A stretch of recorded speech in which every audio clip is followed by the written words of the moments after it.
Before we start today, I have to tell you about State Farm agent Brian McDevitt. A lot of our listeners have gone to him for all their insurance needs, and he's been very helpful in getting them the coverage they deserve. There's no games with Brian. He's just here to help and make sure you feel safe. So if you have insurance needs and you haven't called him yet, what are you waiting for? Dial up the number, 630-796-2662. That's 630-796-2662. Or find him online at ryanismyagent.com. That's ryanismyagent.com, and make sure to mention Sports Talk Chicago. Like a good neighbor, State Farm is there. Sports Talk Chicago. Here with Jon Zaghloul, and we are back and ready for today's special guest. He's a two-time World Series champion, six-time MLB All-Star, the 1988 AL MVP. Please welcome Jose Canseco to the program. Jose, it's great to have you on again. How are you? Well, good to be here. You caught me. I was outside. Of course, I live in Vegas. I think it's 115 today. Maybe might be cooler, maybe. Bought a new house. Was working on landscaping, pool, pond, all kinds of stuff. I'm like a handyman out here. What do you do? How do you maintain that stuff? Well, I had a little storm come in last night. Kind of blow some branches and trees and kind of destroyed one of my umbrellas. So fixing that, fixing the pool with pumps and the koi pond. I've got about 12 large koi in there. Again, pumps went out, so we are redoing the pump. How are you feeling? How'd the surgery go on your shoulders? Oh boy! Well, right after, I don't know if people really know this, but when I did the fight, I was already hurt. I think people realize that I had knee surgery 3 months before that fight. Complex meniscus tear, they call it. So, and I had an X-ray done, or an MRI done right after that. I had a bicep tendon tear, rotator cuff tear. I actually went into that fight knowing that I had really no chance. I remember my boss goes to him, listen, just try to throw a jab, and if you miss with that, you're going to be in trouble. So I threw a jab. When I threw a jab, I threw it so hard, I tore my pec right out of place. I tore the belly of the actual pec muscle. So after that, it was over. I mean, the kid came at me. I moved to my right. My knee buckled. I went down. When I went down, I braced myself, completely tore my bicep tendon and my rotator. So went in for surgery right away. I'll tell you what, I've had 11 surgeries, and shoulder surgery by far after the surgery and before, the greatest pain I've ever had physically ever. It was just excruciating pain. Even after the surgery, it was bizarre. And then all of a sudden, after surgery, about 2-3 weeks, the pain just went away. So now I'm actually starting to rehab, get in there, get some range of motion, do some weightlifting. When do you expect to fully recover and get back in the ring? Well, it's going to be a while because this time I'm not going to box again without being 100% healthy. Sure. Meaning the knee's got to be 100%, the show's got to be 100%. I've got to train for about 3 or 4 months. So I don't think people understand that I was under a time restriction about 3 weeks to get ready for this fight, and I really couldn't get ready for it. But they insisted that I got in there, I fight, I did the best I could. I did the best I can at the time. And they kind of knew they were going to break all kind of pay-per-view records for Barstool Sports, and we did. Could you ever see yourself fighting with them again under the Barstool label? Absolutely. I don't see why not. I would love a rematch. I think this time it'll be a totally different match. I mean, no one basically hit anyone. He threw a couple punches, missed me completely when I was going down. I couldn't even hit him. So it was a 10-second fight, obviously. I don't even think it was a fight. It was ridiculous. And I think, I think once I completely healthy, I'll probably fight out just turned 57, close to 58 when we'll do this fight. And I think people want to see what I can really do. Do you have any opponents in mind? Anybody that you really want to fight? Well, Alex Rodriguez, of course. I've always wanted to fight him. Him and I go way back. I have a big grudge against him. I'm sure he won't get in the ring, even if I tied both arms behind my back and hop on one leg. He's that much of a chicken. But yeah, if I can get him in the ring, definitely. Have you tried to set something up before with him? Absolutely. He won't even listen. I told Jennifer Lopez about him. I mean, this guy's cheating on Jennifer Lopez right in front of her face. He's inviting women over his house, over Jennifer Lopez's house, when Jennifer Lopez wasn't even there. Because these women, I know them. They would call me every time they were with Alex. Every time he called my ex-wife, I would be there with my ex-wife. She would show me, look, Here's Alex Rodriguez calling me again. So this guy is just I mean, what more can you want than Jennifer Lopez? And he's cheating on her left and right. It's just ridiculous.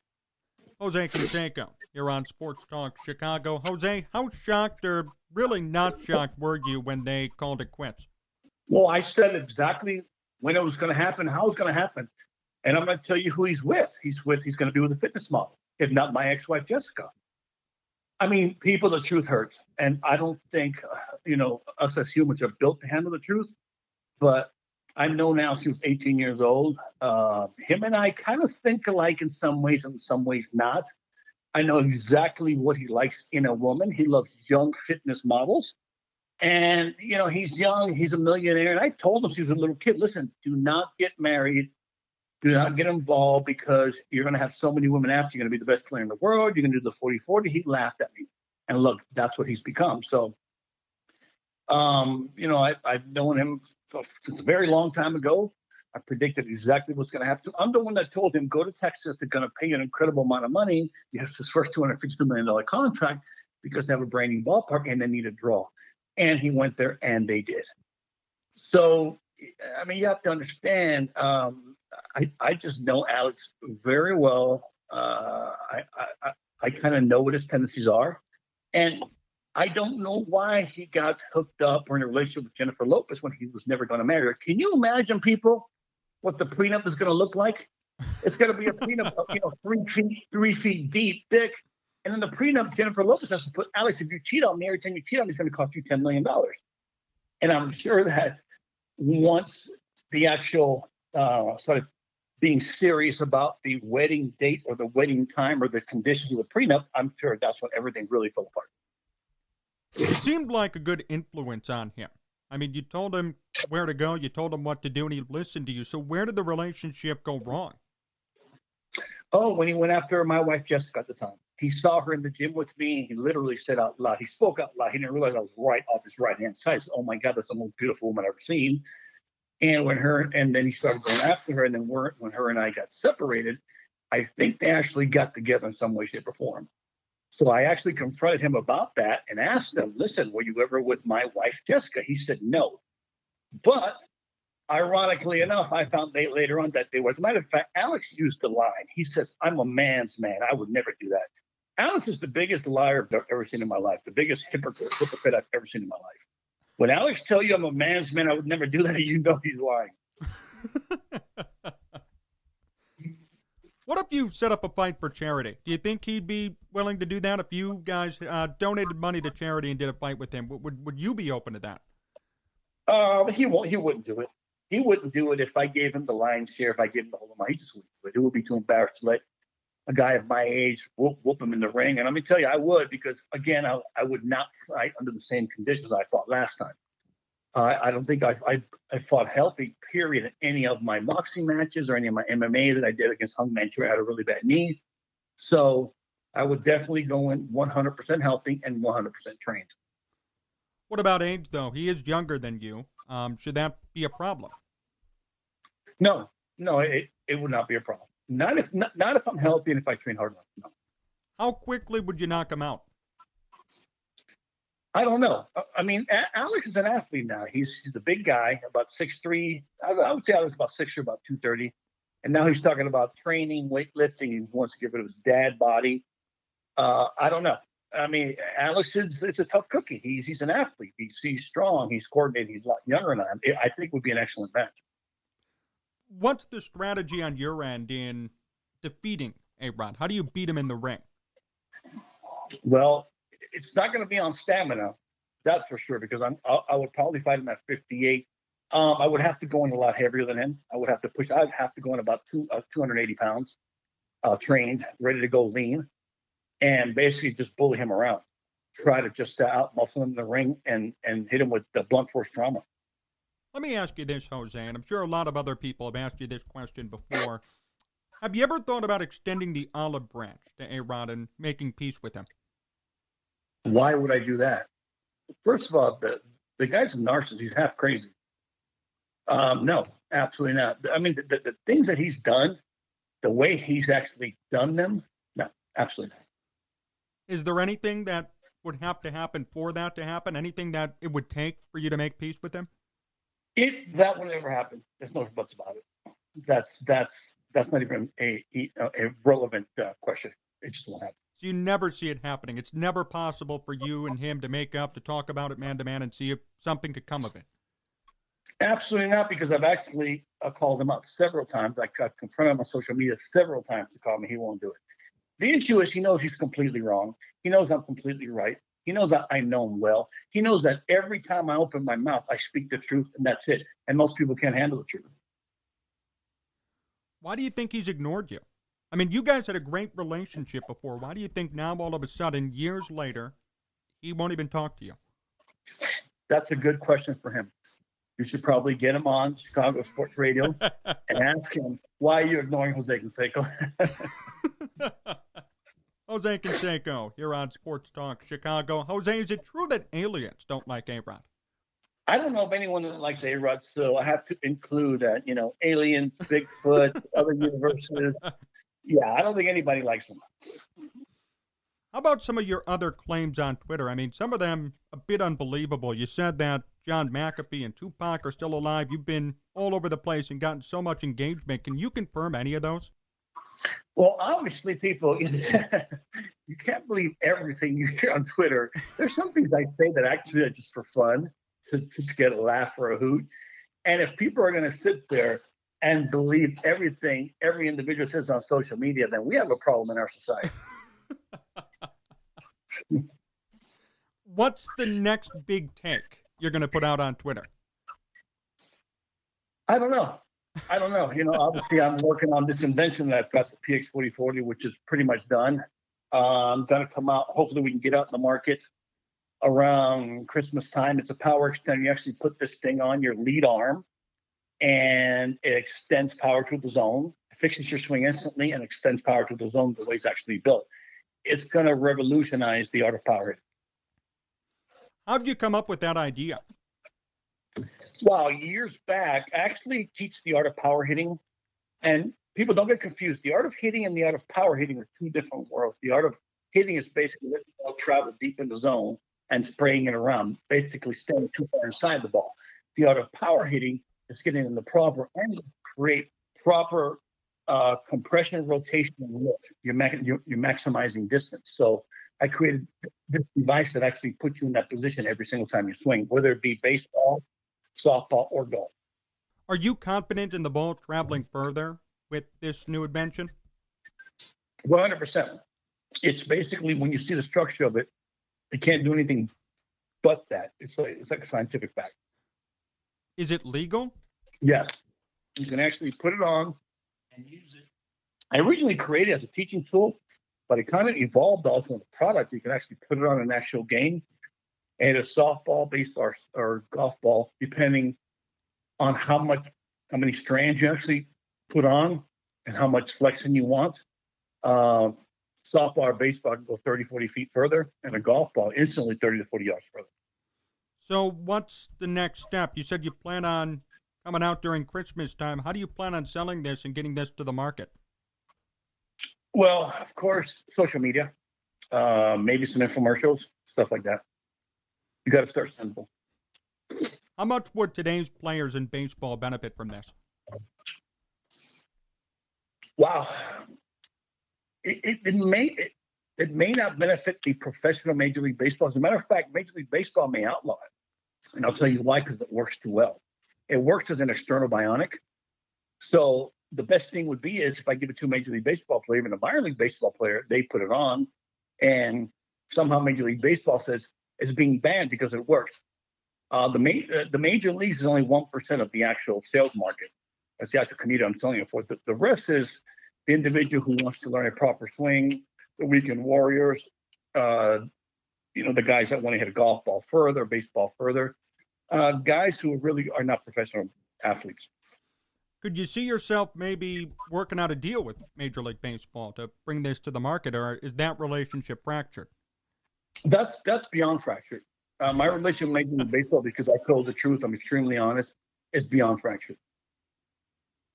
Have you ever had any talks with them recently or after your career about again, extending the olive branch and making peace and having you come back to be an ambassador of the game? No, they completely blackballed me, I think, 2001. They completely turned their back on me. Major League Baseball and the Player Association, both. I mean, imagine the Player Association, who are supposed to represent players, completely turned their back on me also. So, no, it's fractured beyond belief. Why did they target you and no one else? We know of steroid users in the Hall of Fame. We know of steroid users completely backed by the Players Association. Why are you the outlier? Well, you got to have a scapegoat. You have to have an individual to make an example of. I mean, I did kind of bring steroids into Major League Baseball. I used them. I taught players how to use them properly. I taught trainers how to use them properly with certain diets, certain workout programs. So the mistake Major League Baseball made was they could have gotten steroids out of the league completely. They would have just come to me. I would have told all the players, listen, we got to stop using this stuff. Major League Baseball is going to come down. But they decided to blackball me and thought that I was going to go silently into the night. That's not my character. How do you feel about baseball promoting steroid use after it came in? I don't think they verbally or vocally promoted it. They just allowed it. Of course, and they knew, of course, early on that the players were using PEDs, using steroids, the whole combination. I think Major League Baseball got pissed off when all these records were being broken. The purists got pissed off. The old baseball players who never used the PEDs got pissed off when, people were hitting 50, 60, 70 home runs on the regular. And, the salary structure kind of fractured also and incrementally went up 2 or 3 or 4 times. And I think that's when Major League Baseball said, wait, this is enough. We have to send a signal to the players. Stop using PEDs. The best way of doing it is by blackballing Jose Canseco. Perfect. It was a perfect scenario. Do you regret using steroids and introducing them to the game? I do not, because back then it wasn't against the game. It was a product that was allowed. We had no idea exactly what it did, how it was going to augment an athlete, how it was going to make you bigger, faster, stronger. Major League Baseball knew we were using it. Major League Baseball knew it was spreading like wildfire, and they allowed us to use it. So back then, really, there was no indication, any way, shape, or form, that PEDs or steroids were illegal in Major League Baseball. How do you feel about the fact that you are blackballed? Like, do you have the desire yourself to be honored by Major League Baseball, to be included back in their family, or no? I do not know. Major League Baseball doesn't make me as a person or an individual. What does make you as a person? Me, being Jose Canseco. As a matter of fact, even if Major League Baseball says, Jose, some way, shape, or form, we're going to induct you in the Hall of Fame, I would turn it down. I'll tell you why. Simply, Major League Baseball is the most hypocritical institution on this planet, because there are players right now that have been instituted in the Hall of Fame who are in my book, who use PEDs, and they know it. Listen, it's simple. Common sense of mathematics and science will tell you this. Either let everyone in that use PEDs or let none, period. But don't be hypocritical. Don't cherry pick. Don't hand pick and put whoever you want. That's pathetic. And Major League Baseball and its hypocrisy is pathetic. Who was in your book who's in the Hall of Fame? I'm not going to talk about players anymore. That's passé. That's way gone. There's no sense in reviving that. Major League Baseball knows what I'm talking about is 100% accurate. Are you unhappy with that, though? Like, shouldn't you be in the Hall of Fame, too, then, if that's the way they're going to do things? Absolutely not. No, I should not be in the Hall of Fame. I'll tell you what, my numbers do not mandate that. But the people like the McGuires, the Sammy Sosas, the Rafael Palmeiros, the Bonds, the Roger Clemens, are you kidding me? It's a joke. Why are those people not in the Hall of Fame? It's sad, it's sickening, it's disgusting, and to me, Major League Baseball's hypocrisy is disgusting. People know what I'm saying is 100% balls on accurate. The problem is that we can't handle the truth. Do you watch baseball today? I do not. I never watch sports. I'm not a couch potato. I'd rather be outside doing something physical, working out, not staying home, laying in bed. No, that's not my character to sit there and watch some type of sporting event for 2 or 3 hours. What's your take on baseball having juiced baseballs now? Did you know that when you played, or is that new? Well, my view of baseball is simple. It's gotten a little bit out of control. This thing with tie game, because of time restrictions, putting a guy on second base. We used to do that in softball. That's a joke. I think baseball went a little bit too far. I love the instant replay because that takes the umpires who are on the take, who are being paid off by other institutions, other individuals, gamblers, mafia, whatever you want to call it, out of the game. So I'm glad for some changes in Major League Baseball, but for others, they went too far. I don't think Manfred knows exactly what he's doing to allow some of these ridiculous changes. Listen, you can't put a time restriction on Major League Baseball. That's not the way it was structured. If not, it wouldn't be baseball. It would be something else. Would you want to be the commissioner of baseball? Do you have any ideas to improve the game right now? Well, I really don't get into the game that much. I really don't watch that much. I just know some of the changes are just ridiculous, especially that one from second base. Are you kidding me?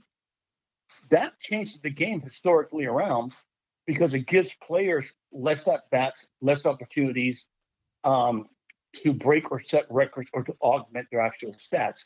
Also, this thing with a doubleheader, 7-inning doubleheaders now, are you kidding me? What are these people thinking about? It's just that, it's gotten a little bit too far. It's gotten a little bit too comical. It's just overkill to me.